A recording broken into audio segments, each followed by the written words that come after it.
O que a gente vai fazer quando eu estiver fora da estrada? Como assim fora da estrada? Então, eu não correrei para sempre. Cristiano Ronaldo!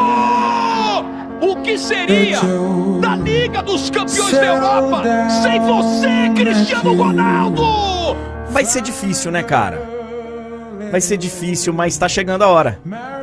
Tá chegando a hora da gente falar tchau para Cristiano Ronaldo.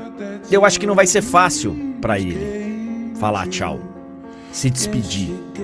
Vai ser muito complicado. Muito complicado. Eu imagino, é um cara que é obcecado por jogar, por vencer.